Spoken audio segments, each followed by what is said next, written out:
Hundreds of thousands of citizens in West Virginia are heading into this weekend dealing with a major water emergency. A new and unsettling twist in the story of all those Americans with contaminated water in their homes in West Virginia.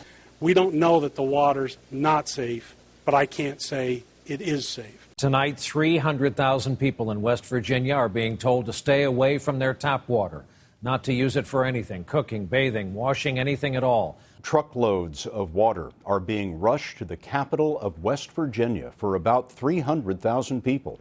9 counties are affected by a chemical spill from an industrial plant. Just minutes ago, President Obama approved a disaster declaration for West Virginia. 9 counties are dealing with a chemical spill. It contaminated the water supply. Up to 300,000 people are being told not to touch the tap water. A chemical spill contaminated the water supply to more than 100,000 customers. That includes homes, businesses, even hospitals. It is important to emphasize that water and supplies are available, and there is not a persistent shortage of bottled water.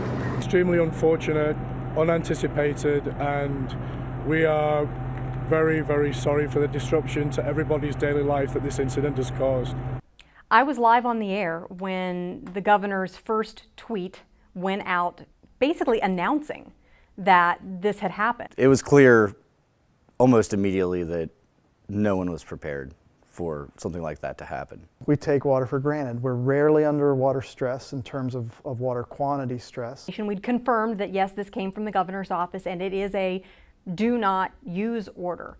We just have so much water, and that water has a dilution value to it, so it dilutes our pollution. I think from an economic standpoint, there were so many people that couldn't go out and afford to go get a hotel room, couldn't afford to go drive 30, 40, 50 miles to another place to take a shower, to do their laundry, to do the necessities with water. We need to let people know we've just received this information from the governor's office.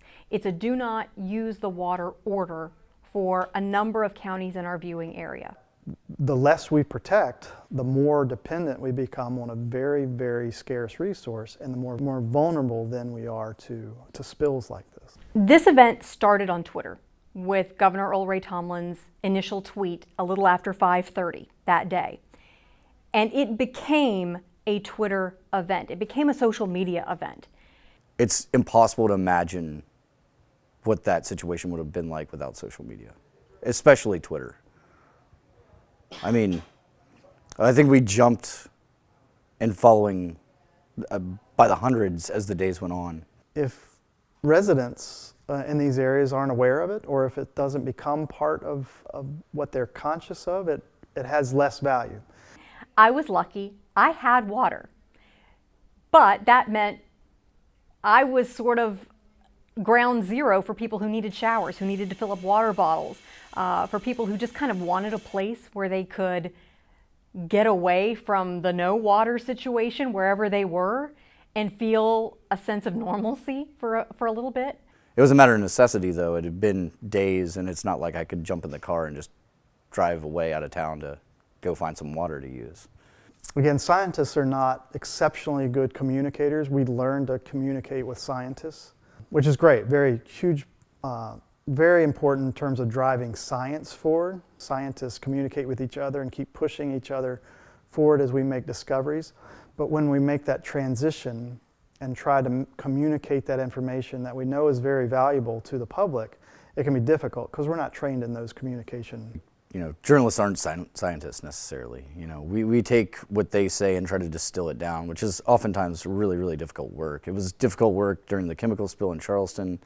It's a challenge with this project with the riffles and the sensors, the Streamlab project. Communicating science can be difficult because you don't fully understand the science in order to communicate it. And that's a huge part of it. So there's this barrier that often exists.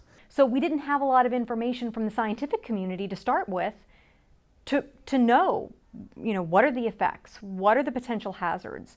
What should we be telling people? And not just as media, but what should the Department of Public Health be telling people? What should the water company be telling people? And so there was a scrambling at the beginning to just gather information to share. And I think that really sort of set the ball rolling for additional confusion and problems down the line. that as media experts begin to do science, begin to understand the science, and their ability to communicate that science increases, regardless of the value of the science. It's Charleston, West Virginia, right? What does someone in New York City care about what happens in Charleston? Maybe not much. But if something like this would have happened in New York City, the entire world would have been paying attention to it. And they would have been hungry for every detail. You know, Charleston and the surrounding areas, it's not at the forefront of everyone's mind anymore, but I do think that it's in the back of everyone's mind every day. And I think it's going to be in the back of everyone's mind for a long time.